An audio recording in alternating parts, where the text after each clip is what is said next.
The bus rattled through the dusty road leading to Fort Jackson, South Carolina. Emily Carter sat by the window, her fingers gripping the strap of her duffel bag so tightly that her knuckles turned white. The early morning light poured through the glass, painting streaks of gold across her anxious face. Her heart pounded in her chest, not out of fear exactly, but from the overwhelming uncertainty of what was about to come. She wasn't like the others boarding this bus. Most of them were loud, confident, already joking about boot camp as if they'd done it before. The men bragged about push-up records or how they'd handle the sergeant like a boss. Emily stayed quiet, watching the landscape roll by. Her family's voices echoed in her head. "Emily, you're too soft for the army. You'll get eaten alive out there." That sentence had followed her like a shadow. Her father had said it with concern, her brothers with mockery, and her mother with a forced smile that barely hid her worry. But Emily had made her decision. She wasn't here to impress anyone. She was here to prove that strength wasn't always about size, muscle, or volume. It was about will. The bus screeched to a stop. The recruits tumbled out, chattering nervously, their laughter masking the storm brewing in each of them. The drill instructors were waiting, hats low, voices sharp as thunder. The instant Emily stepped off the bus, one of them barked, "Move, move, move." She stumbled forward, nearly tripping over her bag. A tall recruit beside her snorted, "Watch it, princess." Her cheeks flushed, but she said nothing. She had learned long ago that reacting only gave people power. The next few hours blurred into a whirlwind of commands, paperwork, and shouts that made her ears ring. They were issued uniforms, boots, and gear heavier than she expected. The moment she put on that uniform, she felt the full weight of her choice, not just the fabric or the boots, but the responsibility. There was no going back now. By evening, they stood in formation under the scorching sun. Sergeant Daniels, a man whose glare could slice through steel, walked slowly down the line, his boots crunching on the gravel.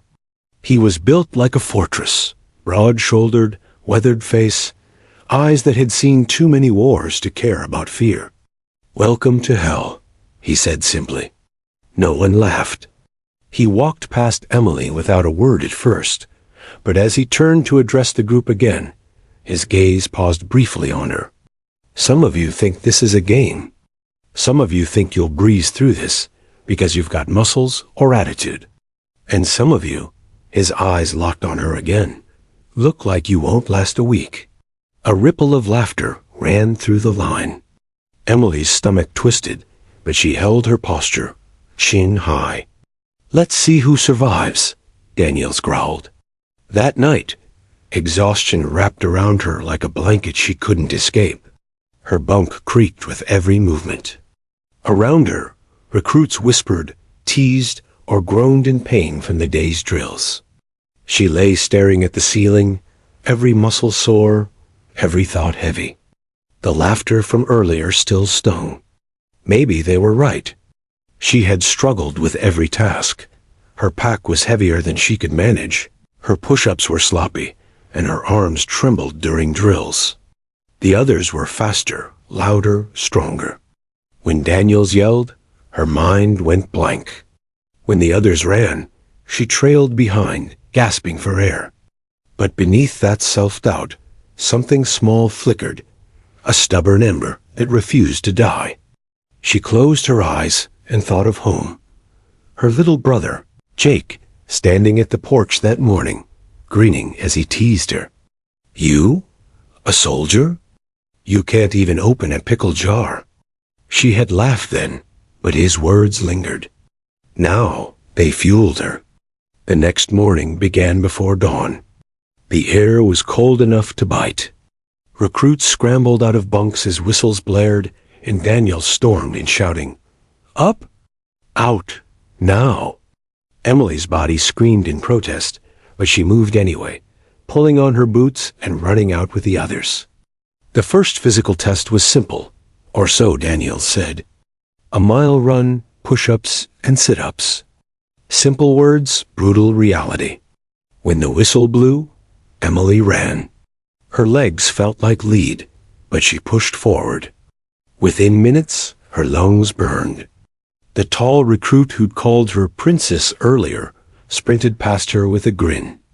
"Keep up, sweetheart," he shouted. Emily gritted her teeth and kept moving.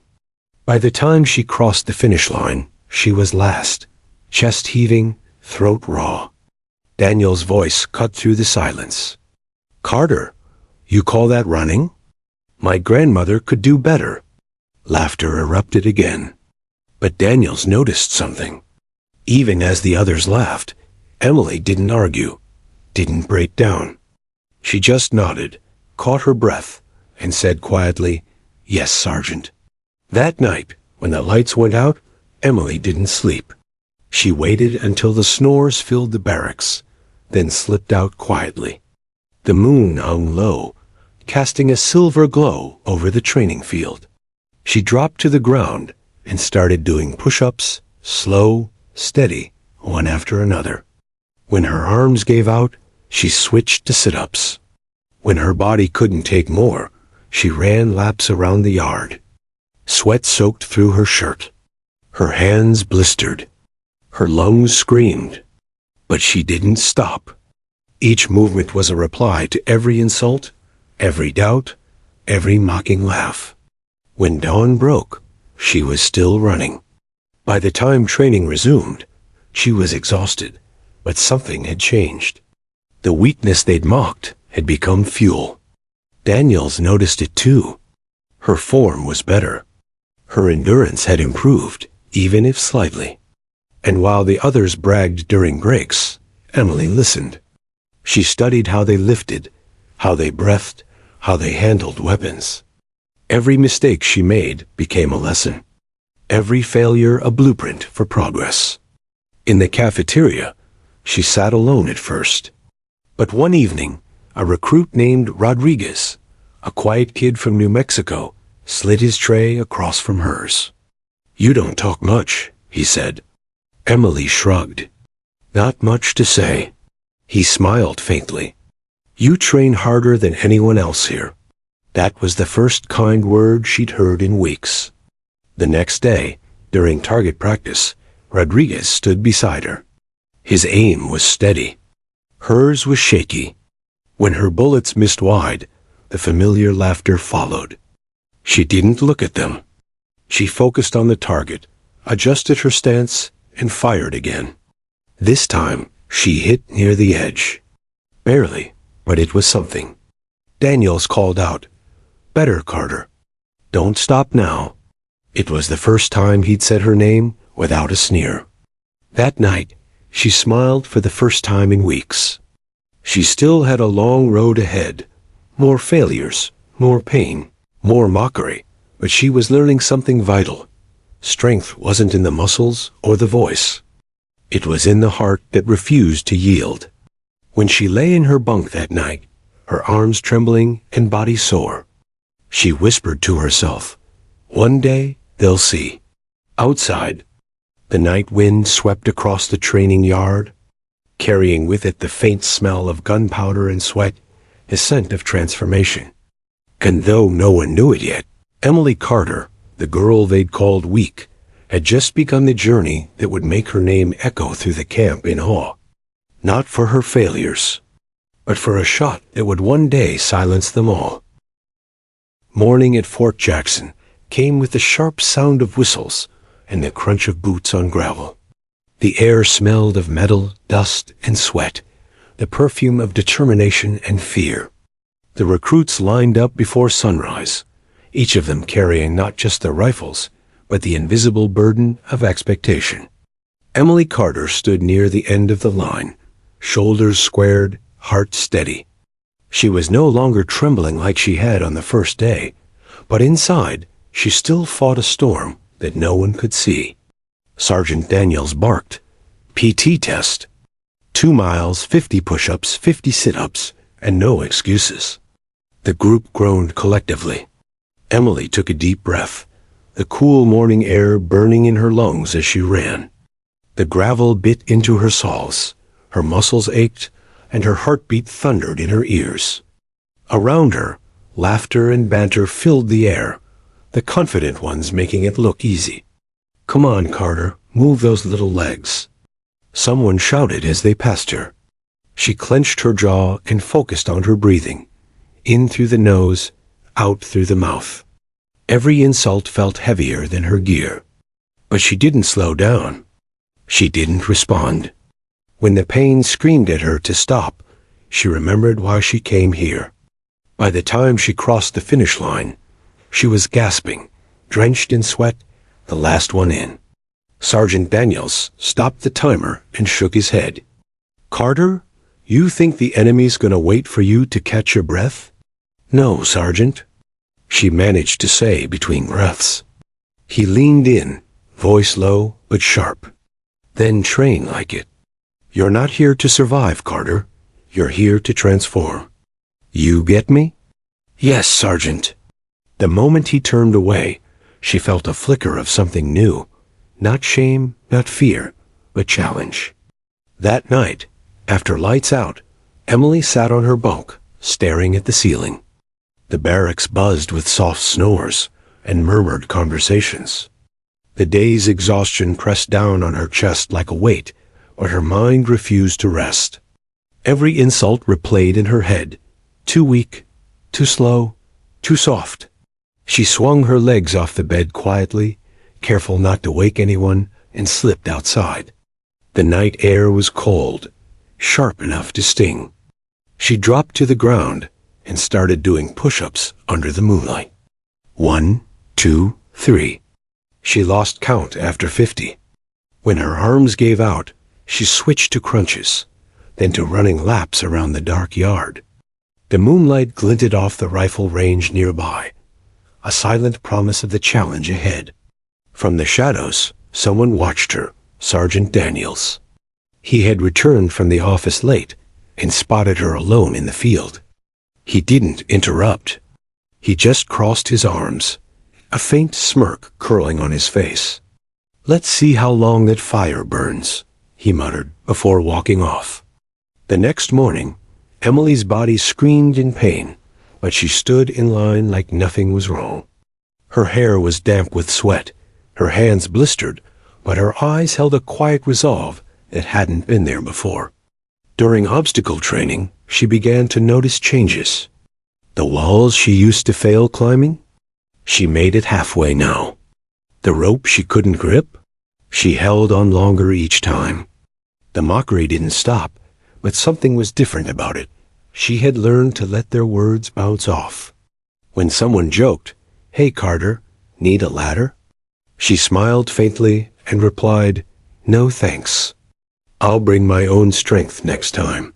It was the first time anyone heard her speak back, not angrily, just confidently. Rodriguez, the quiet recruit who had defended her once, jogged beside her during runs.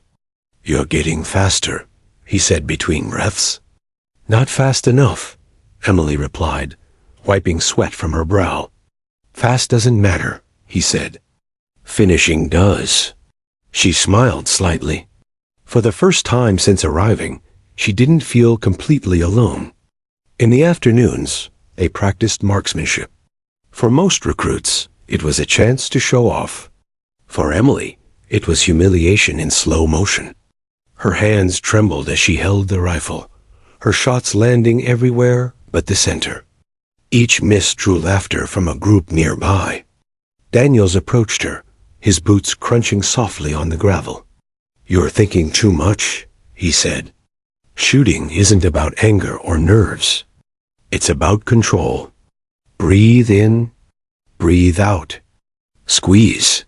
She nodded, reset her stance, and fired again. The bullet hit closer to the target. Not perfect, but better.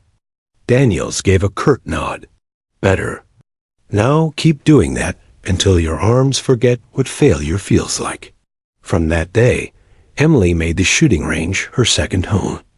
After everyone left, she stayed, collecting shells, cleaning the rifles, taking notes on every small detail.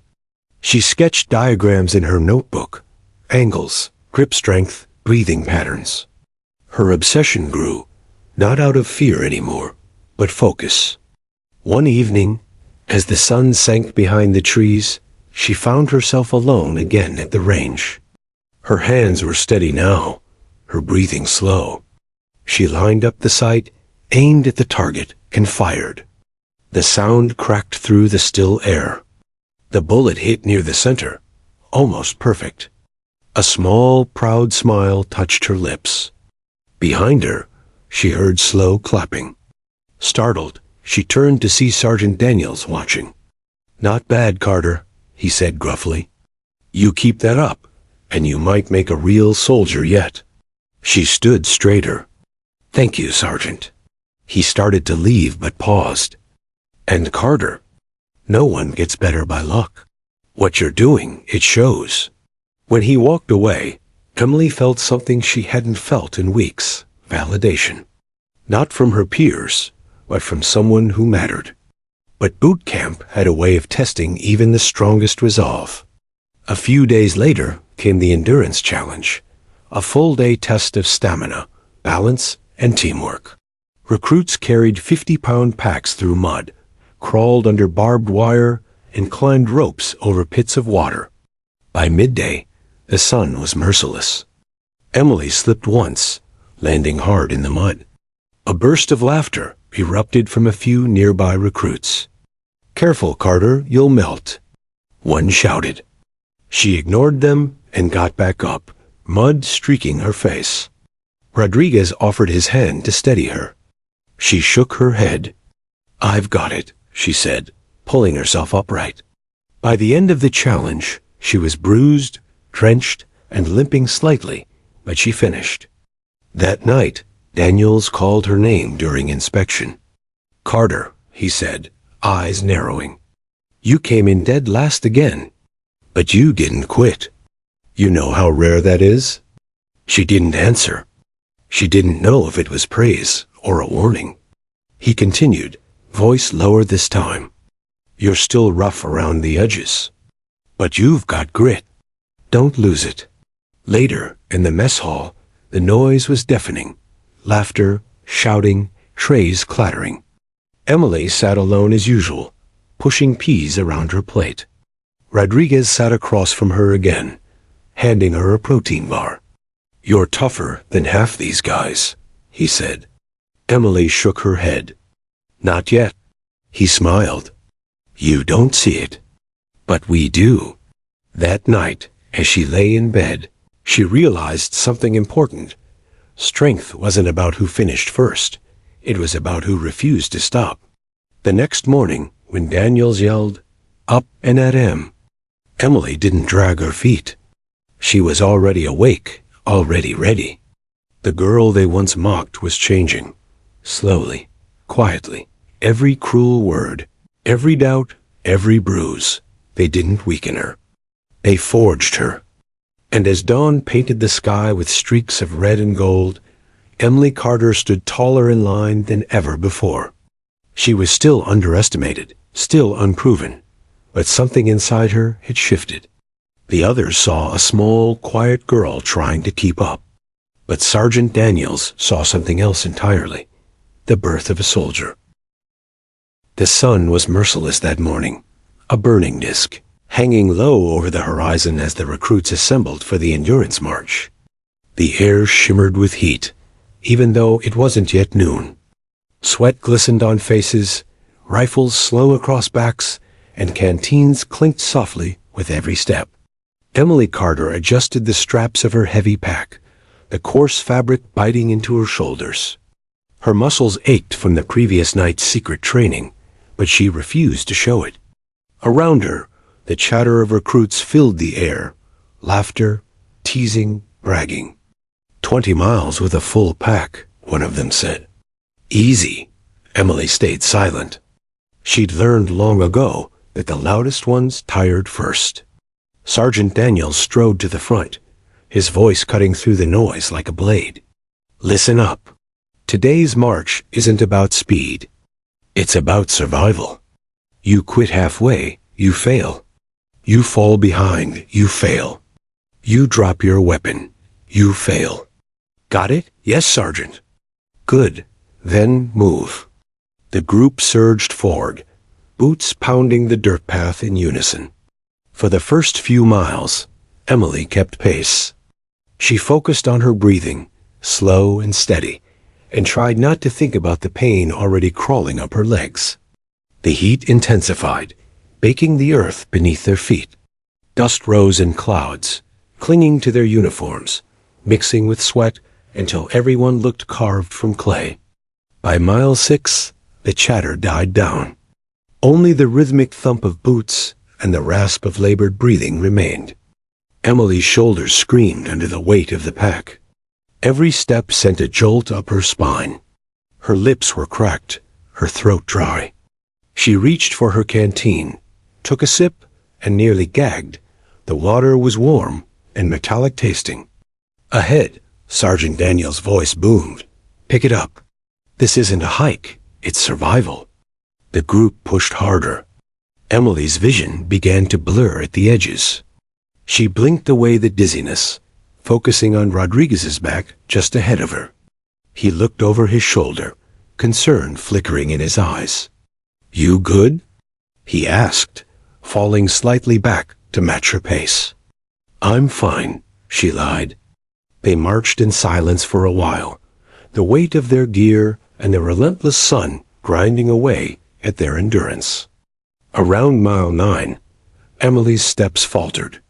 Her legs felt like they belonged to someone else, heavy, trembling, unresponsive. Come on, Carter. Someone behind her shouted mockingly. Don't tell me the princess is tired already. Laughter followed. Her fists clenched. Ignore them. Just keep moving. But her body had other plans. Her knees buckled, and before she could stop herself, she hit the ground, face first into the dirt. The impact knocked the breath from her lungs. For a moment, everything went quiet. Then came the laughter again, louder this time, crueler. Told you she wouldn't last.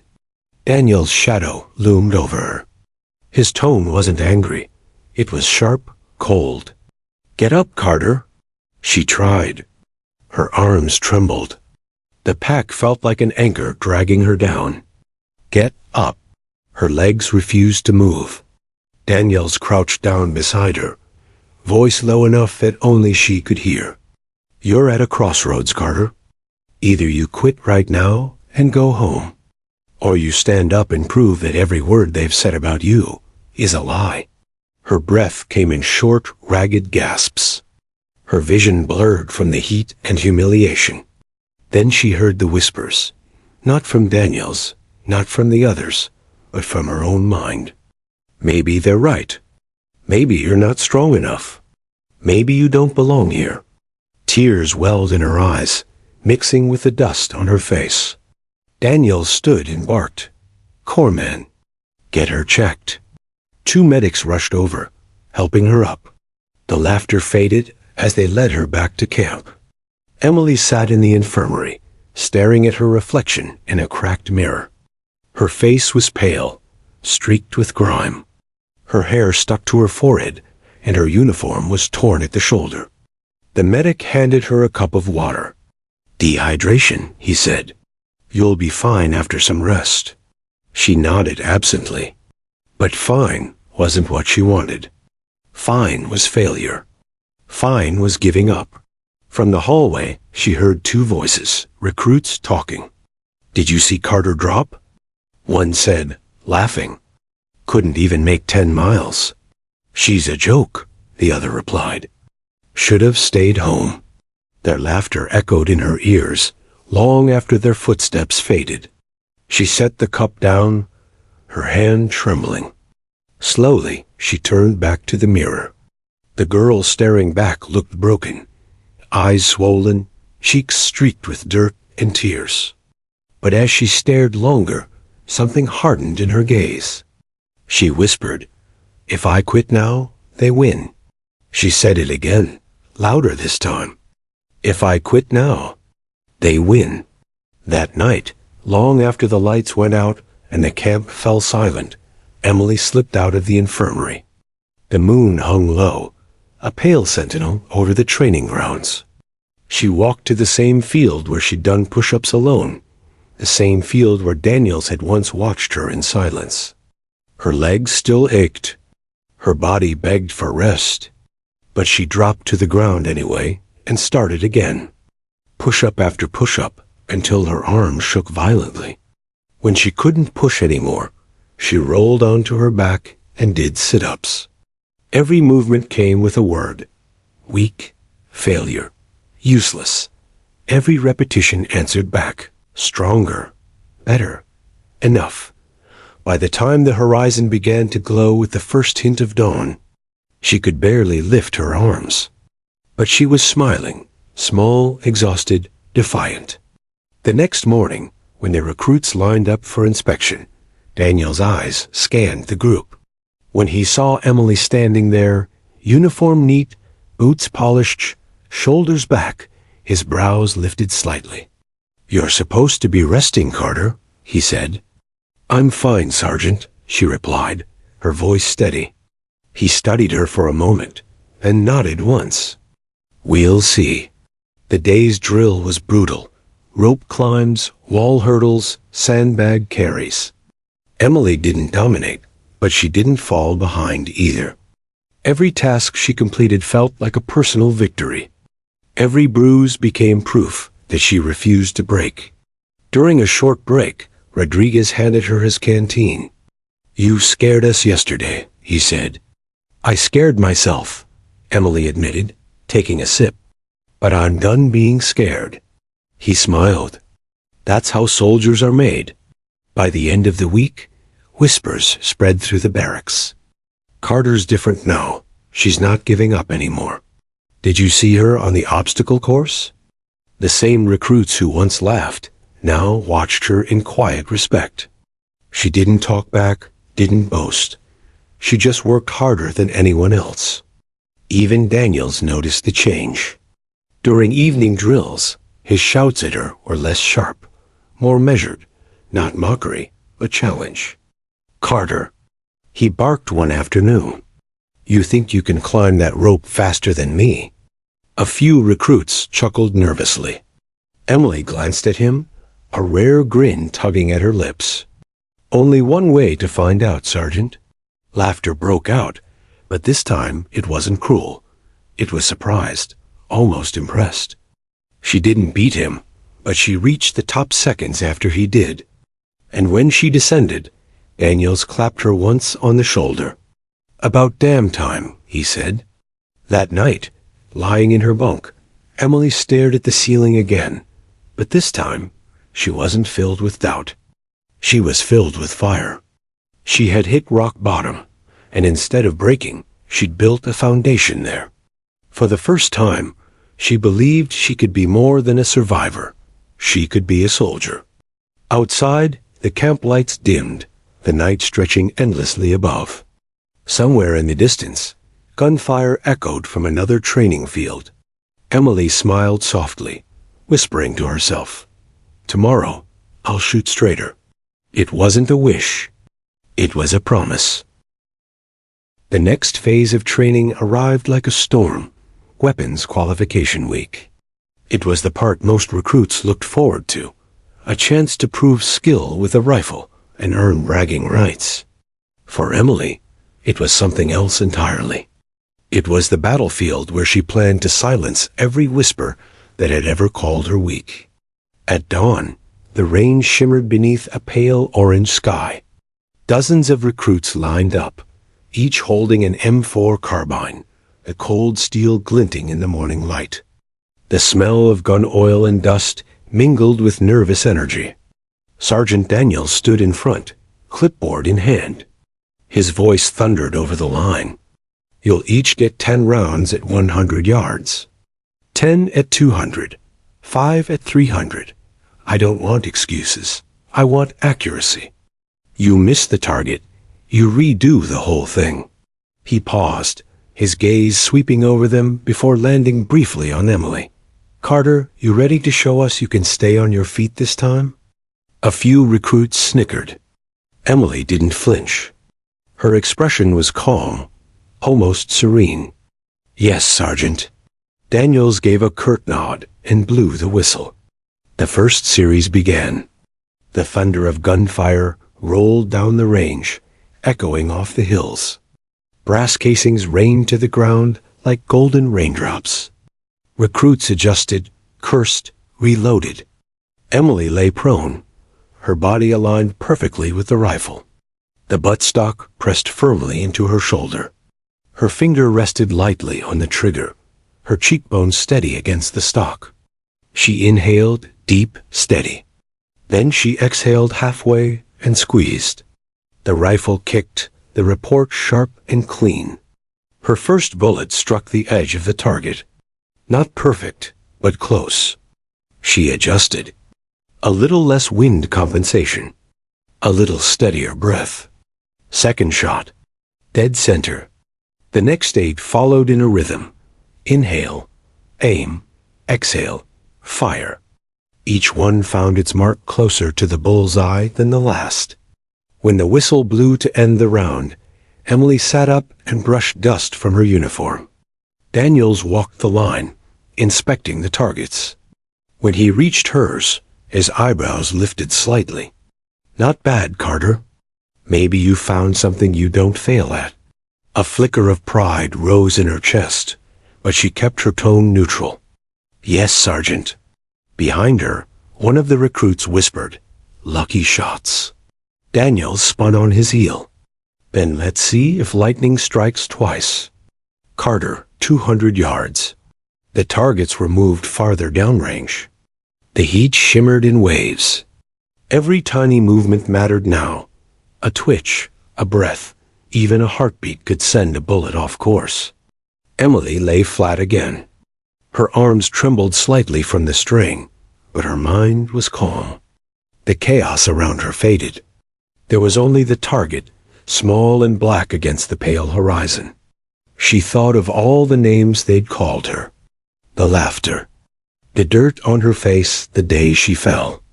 And then she thought of the promise she'd made to herself. "Tomorrow, I'll shoot straighter." She smiled faintly. "Tomorrow starts now." She fired. The bullet hit the bull's eye. Daniel's whistle cut through the silence.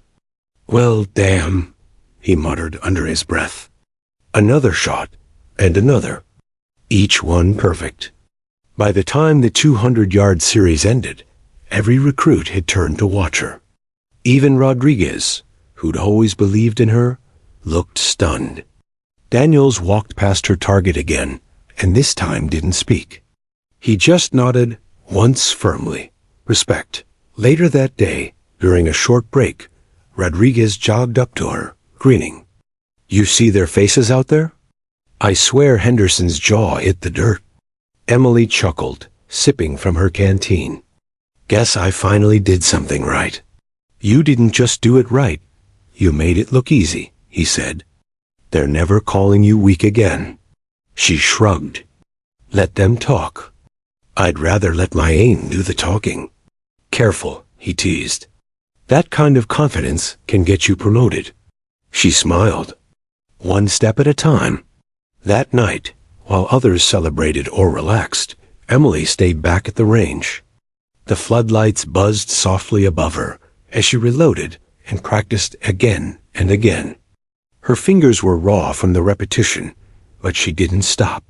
Each shot was an act of defiance, not against her fellow recruits, but against the version of herself who once fell to the ground and almost didn't get up. Daniels appeared at the edge of the range, arms crossed. He watched her in silence for a moment before speaking. "You planning to sleep at all this week?" She lowered her rifle. "Sleep's overrated, Sergeant." He smirked. "You're starting to sound like a soldier?" "Starting?" she said with a grin. He chuckled, a rare sound. Then his voice turned serious. "You've got something most of them don't, Carter. You listen. You don't panic. That's what makes a marksman. Not muscle, not ego. Control." She nodded, committing every word to memory. "Get some rest," he added, turning away. Tomorrow we test 300 yards. The real test. The next morning dawned gray and cold, wind cutting across the open range. It was the hardest condition yet. Most recruits struggled to even hit the paper at 300 yards. Emily lay in position, the barrel of her rifle steady against the sandbag. Her heartbeat slowed, every breath measured. She could hear Daniel's voice behind her. "Wind's your enemy now. Adjust left. Don't fight it. Work with it."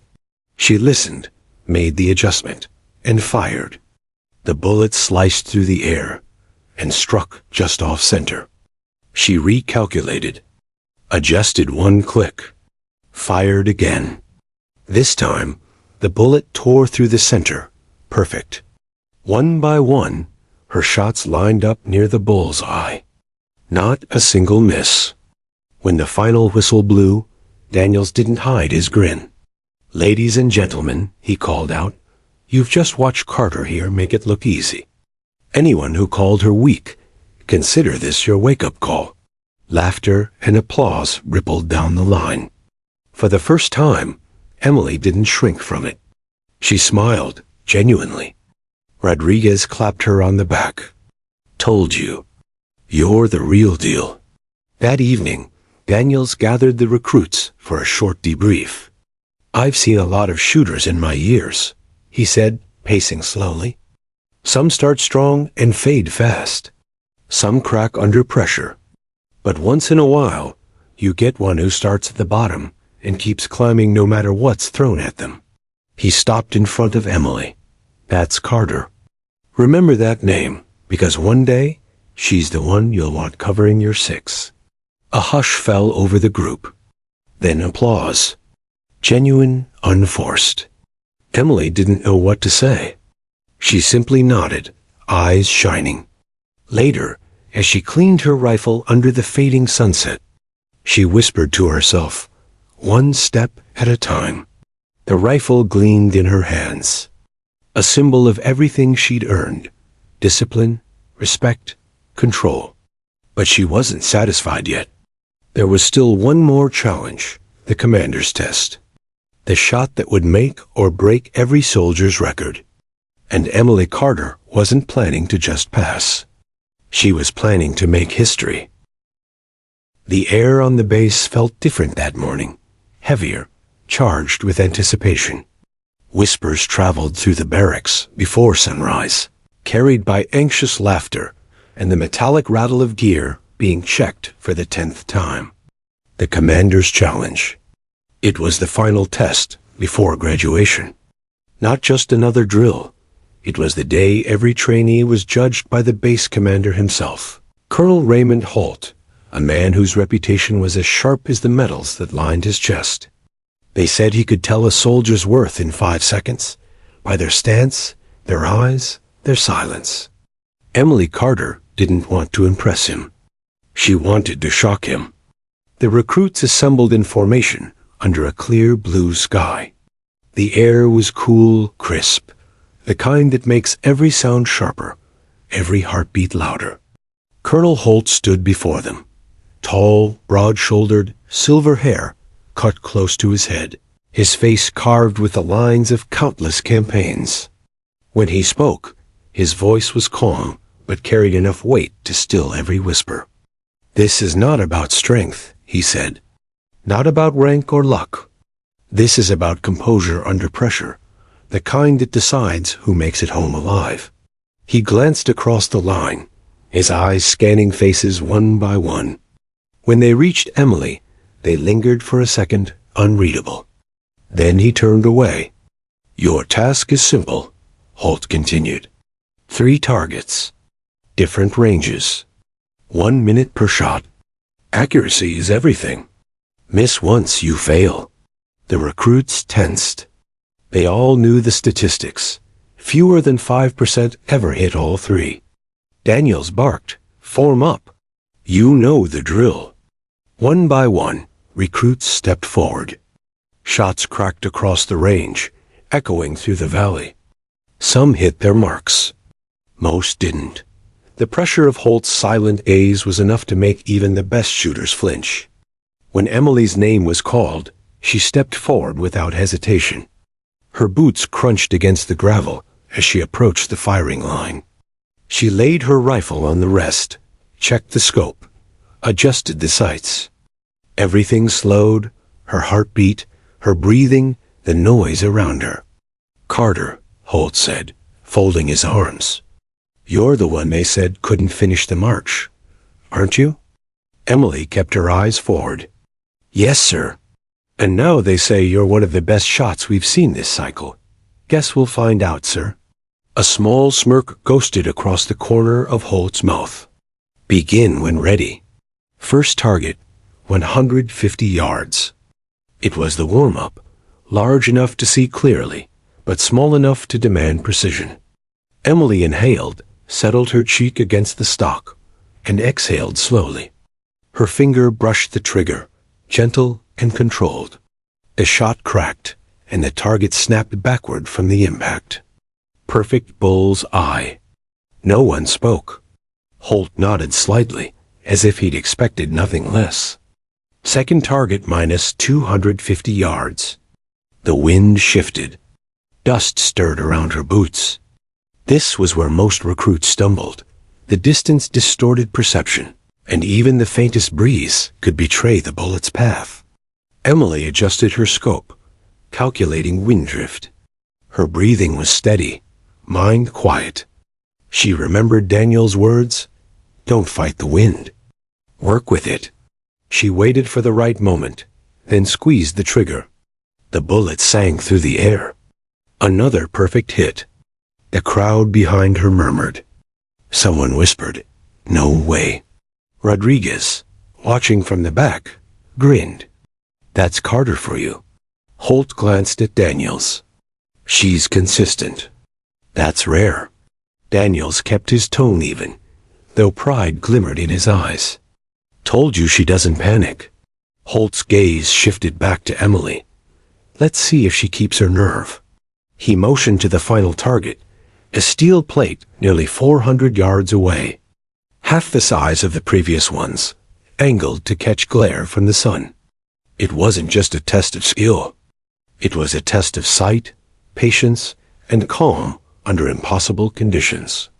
Emily adjusted her position, aligning the scope. The glare was brutal. The heat rippled across the distance, distorting the air. She could barely make out the edge of the target. Her finger hovered above the trigger. Then doubt. The smallest whisper in her mind. What if you miss? She blinked hard, pushing it away. Not now, not after everything. She took a breath and remembered her first day, the laughter, the names, the fall. Then she remembered the nights she'd trained alone, the bruises, the tears, the sunrise after every sleepless night. You didn't come this far to miss. Her focus returned. Through the scope, the target became clear again, sharp, real. She adjusted her sights a fraction of an inch. Her finger tightened. Time slowed. The shot broke the silence like lightning splitting the sky. The bullet flew, a streak of defiance across the range, and slammed dead center through the steel plate, splitting it clean in half. The sound echoed long after the target fell. Silence. Even the wind seemed to stop. Holt's jaw tightened, not in anger, but disbelief. Daniel's lips twitched into a grin. Then Holt barked a single word that carried across the field. Outstanding. The silence broke into cheers. Recruits clapped, shouted, and laughed. This time not in mockery, but in awe. Rodriguez ran up to her, grinning like a fool. You split the target. I didn't even think that was possible. Emily stood there, stunned. Her hands still trembled slightly from the adrenaline. She hadn't planned to split it, but somehow everything had lined up perfectly. She turned toward Holt, who approached slowly, his boots crunching on gravel. You know, he said, examining the shattered plate, I've seen snipers take years to make a shot like that. You did it under a minute. Emily stayed silent. He looked at her, really looked at her, and smiled faintly. When they called you weak, did you believe them? She shook her head. Not anymore, sir. He nodded. Good, because soldiers like you remind the rest of us why we keep doing this. Then he extended his hand. Congratulations, Private Carter. You just set a new record. That night, the campfire burned bright at the edge of the training field. Laughter echoed under the stars. For once, Emily wasn't sitting alone. Her fellow recruits crowded around, trading stories, jokes, and proud looks. Rodriguez tossed her a canteen. To the weakest recruit, who turned out stronger than all of us. She laughed softly, raising the canteen. To never quitting, even when everyone says you should. They clinked their cups together, the sound soft and sincere. Daniels joined them briefly, hands in his pockets. Enjoy tonight, he said. Tomorrow, it's back to work. The real fight begins after graduation. Emily nodded, smiling. Wouldn't have it any other way. As he walked away, Rodriguez leaned toward her. So, how's it feel to be a legend already? She chuckled. Feels like I finally belong. Later, when the fire burned low and the camp grew quiet, Emily stayed awake, staring at the shattered target propped up nearby, the steel plate that had once seemed impossible. The moonlight caught its jagged edges, reflecting faint silver light across her face. She whispered, almost to herself, Weak? Not anymore. The sound of distant gunfire echoed again across the hills, a reminder that training never truly ended. And as she closed her eyes, exhaustion pulling her toward sleep, one thought anchored itself in her mind. Tomorrow, she'd train again, harder, longer, because strength wasn't something you earned once. It was something you proved every day. The graduation field shimmered beneath the morning sun. Rows of recruits stood in perfect formation, boots polished, uniforms crisp, rifles gleaming in their hands. But beneath the precision and ceremony, hearts thundered with pride and fear.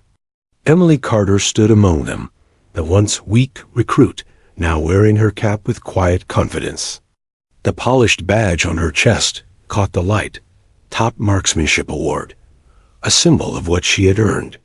As the band played the anthem, she let herself remember the blistering marshes, the laughter when she fell, the long nights alone under the floodlights. Every scar, every bruise, every insult had led to this moment. Colonel Holt's voice cut through the music. These graduates have proven not just strength, but spirit. The kind that cannot be taught, only forged. He looked across the formation, his eyes pausing briefly on Emily. A knowing nod. Congratulations, soldiers. Welcome to the United States Army. The crowd erupted in cheers. But amid the applause and the flying caps, Emily knew this wasn't the finish line. It was only the starting point. Deployment orders 2 weeks later, Emily sat in the mess hall, sipping coffee that tasted like burnt rubber and staring at the notice pinned to the board. Unit Bravo 7 deployment, Middle East operations. Report 0600. Her heart skipped. Rodriguez whistled low beside her. Guess we're not getting a vacation after all. Emily smirked. Didn't join for one. He grinned. That's the spirit, sharpshooter. But beneath the jokes, there was a current of tension, the kind that comes before a storm. Training was one thing. Real combat was another. That night, she packed her gear in silence. Rifle, ammunition, survival kit, letters she'd never sent. The room was dim, the hum of fluorescent lights overhead steady and cold. She paused for a moment, tracing a finger over the name patch on her duffel. Carter, E. It felt heavier now, not just letters, but a promise. Arrival in the sand, when the transport plane's ramp opened, a wall of heat hit them like a punch. The desert stretched endlessly, a sea of gold and dust beneath a sky bleached white by the sun. The camp buzzed with movement. Soldiers loading vehicles, medics tending to injuries, distant echoes of gunfire far beyond the horizon. Sergeant Daniels was there to greet them. He looked the same, except for the deep tan and the exhaustion in his eyes. "Well, look who made it out here," he said, shaking Emily's hand firmly. "Heard about your record-breaking shot, Carter. Let's see how it holds up outside the range." "Yes, Sergeant," she replied, standing tall. He studied her a moment, then nodded approvingly. "You'll be under my unit again. Bravo 7, patrol duty at dawn." Rodriguez groaned. "No rest for the legends, huh?" Daniels smirked. "Legends earn less sleep." First mission. The next morning, the world was still wrapped in darkness when Bravo 7 rolled out in armored trucks. The hum of engines filled the air, mixing with the faint crackle of radios. Emily sat in the back, her rifle resting across her knees, eyes scanning the horizon. The desert wind slipped through the cracks in the vehicle, carrying whispers of sand and tension. "First mission's always the hardest," Rodriguez murmured beside her. "Just breathe." "I'm fine," she said, but her grip on the rifle tightened. They reached a small village just as the sun began to rise, rows of clay buildings, quiet and lifeless. The locals had been warned about insurgent movement in the area, and Bravo 7's job was to secure the perimeter. Daniels signaled for silence. The soldiers fanned out, weapons raised. For a few minutes, there was only the sound of footsteps and distant wind. Then a flash. Gunfire erupted from a rooftop. The teen dove for cover, bullets tearing through the dust around them. Contact left. Daniels shouted.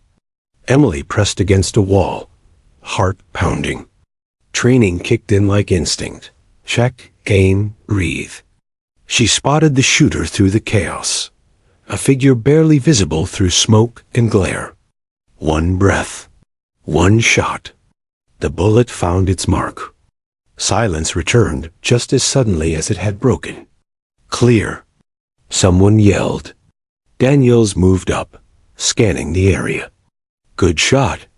Carter, was that you?" "Yes, Sergeant." He gave a short nod. "Not bad for your first day." Rodriguez exhaled, laughing breathlessly.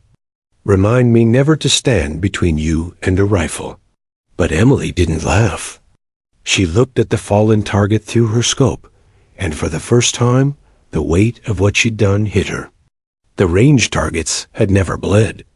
The reality of war days turned into weeks. Missions blurred together.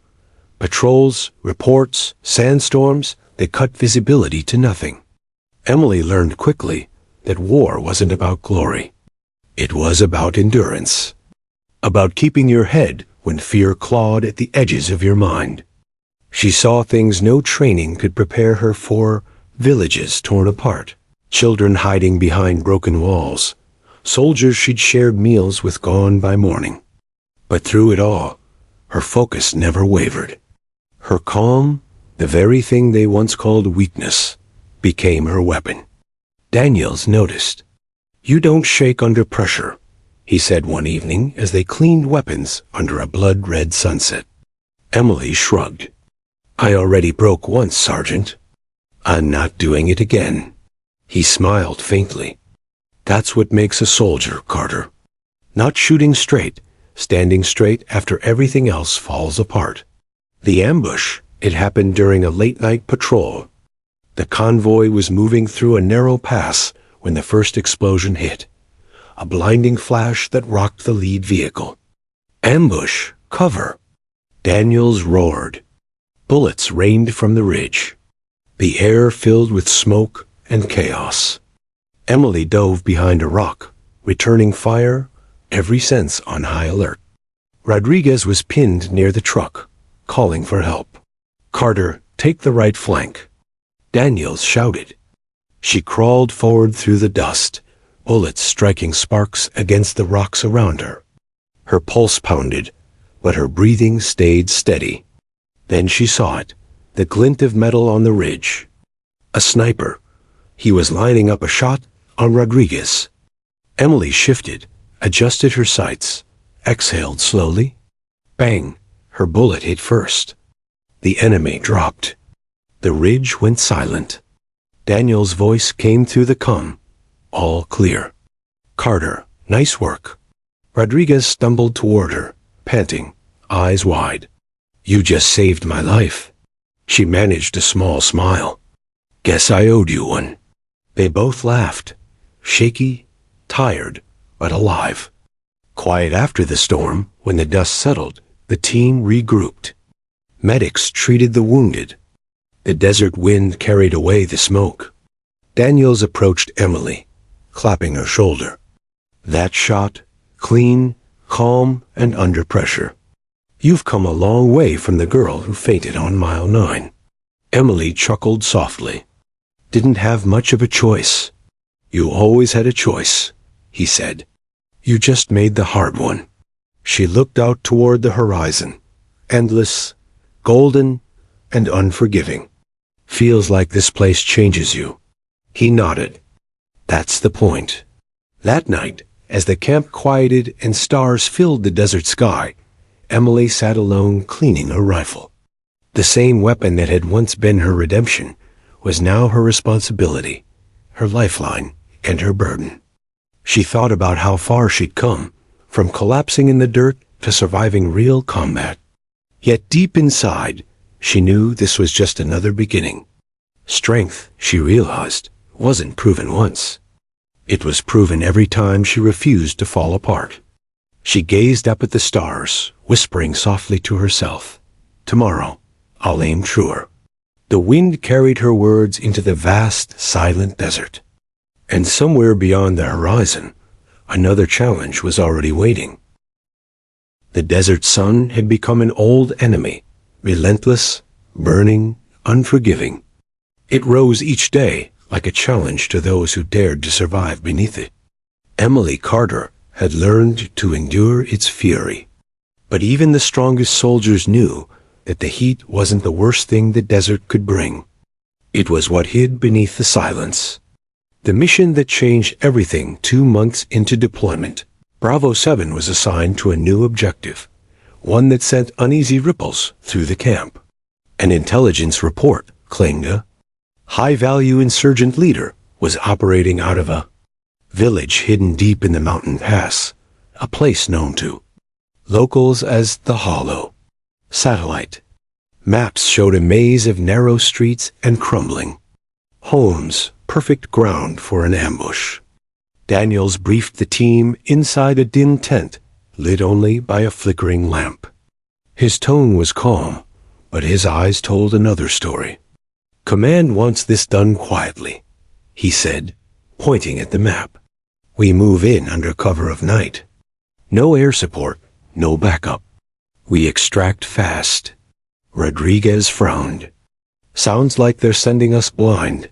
Daniels didn't disagree. That's why we rely on each other. We go in at 2,300 hours. Pack light, stay sharp. Emily studied the map silently. The terrain looked unforgiving, every corner a potential trap. But she nodded. Understood, Sergeant. Daniels looked at her. You're my eyes tonight, Carter. We'll need that steady aim of yours. She nodded again, steady, focused. But somewhere deep inside, a quiet unease stirred. Into the hollow, the convoy moved out under a moonless sky. The engines hummed low as the desert wind whipped through the night. By the time they reached the hollow, the village lay draped in shadows. Not a single light, not a single sound. The silence was wrong. Too heavy. Too still. Daniels signaled a halt. We move on foot from here. The team dismounted, boots crunching softly against the gravel. The only sounds were their own breaths and the faint rustle of wind against broken walls. Emily scanned through her scope, searching windows, rooftops, doorways. Nothing. Rodriguez whispered, It's too quiet. Stay sharp, Daniels replied. Carter, take over watch on that ridge. Everyone else, Sweep the east side. Emily climbed the slope, heart thudding, rifle steady.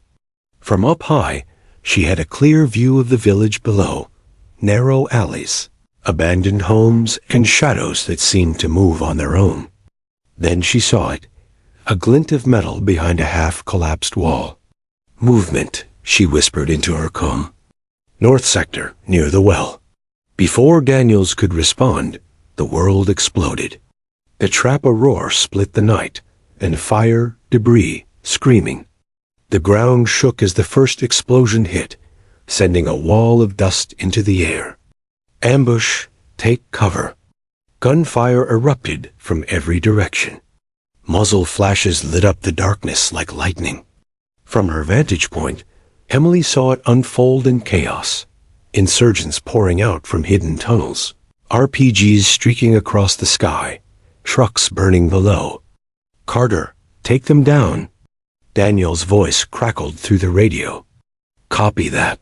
She steadied her rifle and began firing, methodical, precise. Each shot a lifeline. Every target she dropped bought her team another second. But there were too many. Rodriguez's voice came through, strained. We're pinned. Need cover fire. On it, Emily replied. She adjusted, aiming down at the insurgents closing in on her teammates. Her bullets found their marks, but the enemy kept coming. Then another explosion. The shockwave threw her off her perch. She tumbled down the slope, her rifle skidding away. The world spun, the ringing in her ears drowning out everything else. When she looked up, she saw the village in flames, and Daniel's truck engulfed in fire. Sergeant! She screamed, scrambling to her feet. Through the fire, she ran down the slope, through smoke and gunfire, ignoring the pain in her leg. The air was thick with dust and ash. She found Rodriguez dragging a wounded soldier behind a wall. His face was streaked with blood and soot. Daniels! Emily gasped. Where's Daniels? Rodriguez pointed toward the burning truck. He was hit. She didn't wait. She sprinted toward the flames. The heat was unbearable, waves of fire licking at her arms as she pulled open the truck door. Inside, Daniels was slumped against the seat, bleeding, barely conscious. Come on, she whispered, dragging him out. I've got you? He groaned, gripping her arm weakly. Carter, fall back. That's an order. She shook her head, coughing through the smoke. Not leaving you. Carter, save your strength. Bullets ripped through the air as she hauled him to cover. Rodriguez appeared out of nowhere, firing back at the attackers. I've got your 6. He shouted. Together, they pulled Daniels behind a wall, both gasping for air. The sergeant's uniform was soaked with blood. They knew we were coming, he rasped. Intel was bad. Emily pressed a hand to his wound, trying to stop the bleeding. We're getting you out. He grabbed her wrist weakly. Listen, you lead them out. You hear me? You're in charge now. Her throat tightened. No, that's an order, soldier. For a moment, their eyes locked, the mentor and the recruit he once doubted. Then he went still. The world seemed to fade around her. The gunfire, the shouting, everything. But there was no time to break. Taking command, Emily wiped her eyes and clicked her radio.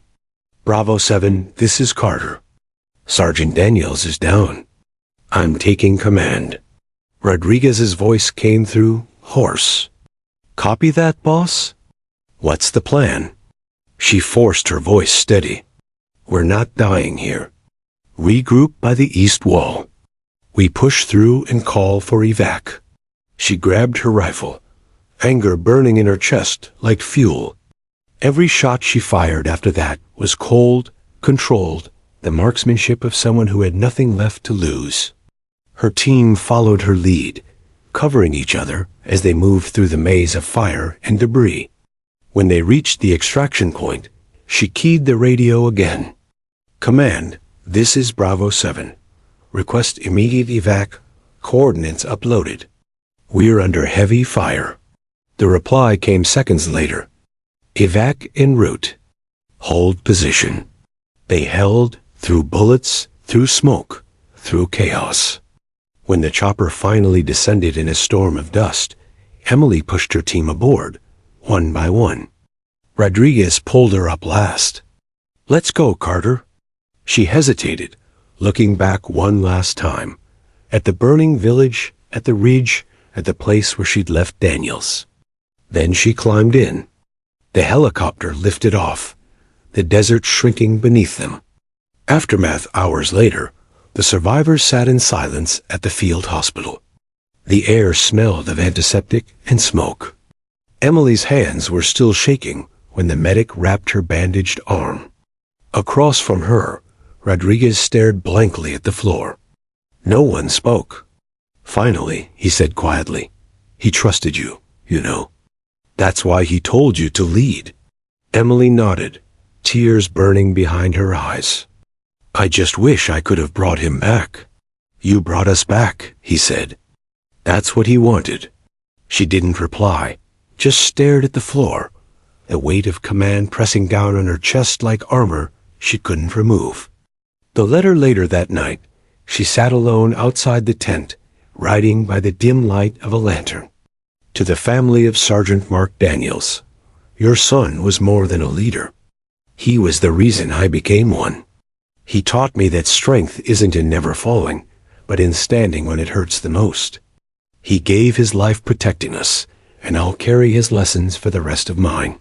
She folded the letter carefully, sealing it with trembling hands. As she looked up, the desert stars shone bright above her, cold, distant, eternal. For the first time since the ambush, she let herself cry. Not because she was broken, but because she had finally understood what it truly meant to be strong. The transport plane roared above the clouds, cutting through a sky painted gold and crimson by the setting sun. Inside, the air was heavy with silence, the kind that lingers after everything familiar has burned away. Emily sat by the window, helmet in her lap, hands trembling slightly. The desert dust still clung to her boots, and the faint scent of smoke followed her like a shadow she couldn't wash off. She wasn't the same woman who'd left for deployment months ago.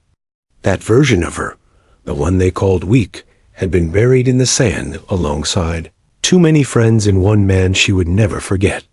As the plane began its descent toward the base in Nevada, Emily whispered under her breath, "We made it home, Sergeant." But deep inside, she knew part of her was still out there, lying under the endless desert sky. The welcome home. The base gates opened to the familiar sound of boots on concrete and families cheering from behind barricades. Soldiers poured out of the trucks, greeted with hugs, flags, and tears. Emily stepped out last, her uniform crisp, but her eyes hollow.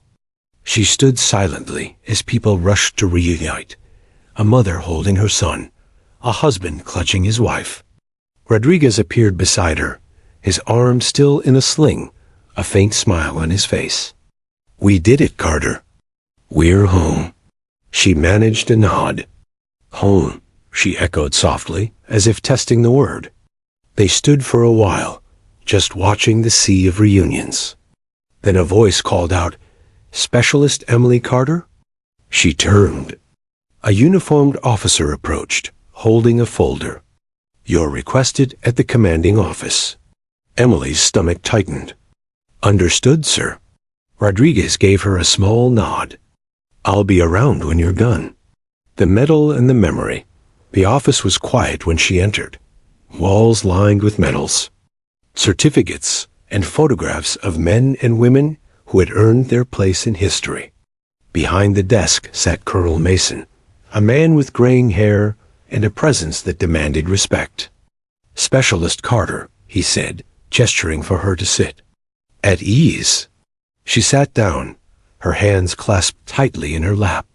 "I've read the report," Mason said. "You took command after Sergeant Daniels was killed. You led your team out under heavy fire. You saved 5 lives. Emily swallowed hard. We lost 3, sir. Yes, he said quietly. But without your leadership, we'd have lost everyone. He opened the folder and slid a small box across the table. Inside, nestled on velvet, was a silver star. For extraordinary bravery under fire, Mason said. On behalf of the United States Army, I present you with this commendation. Emily stared at the medal. It gleamed beautifully, almost cruelly. She didn't feel like a hero. I was just doing my job, sir, she said softly. Mason's eyes softened. Sometimes, Carter, that's exactly what makes someone a hero. She nodded slowly, taking the medal in both hands, not for herself, but for Daniels. Returning to civilian life, weeks passed. The uniform was folded neatly in her closet, the boots cleaned and tucked away. Emily moved back to her small hometown in Montana, the same place where people once whispered that she'd never last a week in training. The quiet was jarring at first. No gunfire, no orders, no purpose waiting at dawn. Just the distant hum of wind through the trees and the creak of the old porch she used to sit on as a kid. Her neighbors greeted her warmly, but she could see it in their eyes. That mix of admiration and uncertainty, as if she were someone from another world now. She tried to adjust. Morning jogs replaced drills. Volunteering at the local shooting range replaced missions. But the nights were the hardest. She'd wake up drenched in sweat, the echo of explosions still ringing in her head. Sometimes she swore she could hear Daniel's voice, calm, steady, telling her to keep her eyes open. One evening, she found herself back at the range, long after everyone had gone home. She set up a target, loaded her rifle, and took aim. The first shot missed slightly. The second hit closer. And then she focused, breathed in, exhaled halfway, and fired. The bullet tore the target clean in half. She lowered the rifle, her eyes glistening. Still got it, she whispered. The visitor, a few days later, Emily received an unexpected visitor, a woman in her 50s, wearing a simple black dress and holding an envelope. Are you Emily Carter? The woman asked softly. Yes, Emily replied. The woman smiled faintly. I'm Anna Daniels, Mark's mother. Emily froze. Ma'am. Anna stepped forward and gently took her hand. He spoke of you often. Said you were one of the few who never gave up, even when he pushed too hard. Tears welled in Emily's eyes. He saved my life. All of ours. Anna nodded. He always said, good leaders make others stronger. I think he saw something in you, something he was proud of. She handed Emily the envelope. Inside was a photo. The squad, smiling after weapons training, Daniels standing at the center. On the back, written in his handwriting, were 3 words. Carter never quits. Emily's throat tightened as she held the photo close. Anna squeezed her hand. You were the soldier he always hoped to train. Thank you. After she left, Emily sat on the porch, the photograph trembling in her hands. For the first time in months, she let herself smile. A new purpose. In the months that followed, Emily began speaking at local schools and veterans events, not about heroism, but about perseverance. She told them about failure, doubt, and fear, about falling and standing again. And every time she spoke, she could see the spark in people's eyes. Young men and women who suddenly believed they could do something extraordinary, too. Soon, she started mentoring recruits at the local training center, teaching them what Daniels once taught her. That strength wasn't about muscles, but about mastery of the mind. Don't fight the fear, she'd tell them. Use it. Let it sharpen you. One day, a young trainee approached her after class. Ma'am, he said shyly, is it true they used to call you weak? Emily smiled faintly. Yes, they did. The trainee frowned. What changed? She looked past him toward the range, where the sun glowed gold across the targets. Everything, when I stopped listening to them, and started listening to myself. The shot that echoed forever years later. The Army honored her again, not just for her actions in combat, but for her work, helping veterans find new purpose after war. At the ceremony, Rodriguez stood beside her, older now, but still wearing the same crooked grin. Think Daniels would have believed this? He joked. Emily smiled. He'd probably say we finally learned to aim straight. When it was her turn to speak, she looked out at the crowd, soldiers, families, young recruits, and old heroes who'd carried their own battles inside them. I wasn't born brave, she said, her voice steady. In training, they called me weak. And maybe I was. But weakness taught me something strength never could. How to keep going when everything inside you says stop. She paused, lifting her eyes to the sky. There's a saying Sergeant Daniels used to tell us. Control your breath. Control your shot. I think it's true for life too. When the world shakes around you, breathe. Focus. Take your shot. You'll be surprised how much strength you already have. The audience rose in applause. Somewhere in that moment, Emily felt it. Not pride, but peace. The sound of clapping faded into the background, replaced by a memory, the crack of her rifle splitting the commander's target clean in half, and Daniel's voice behind her saying, "Well done, Carter."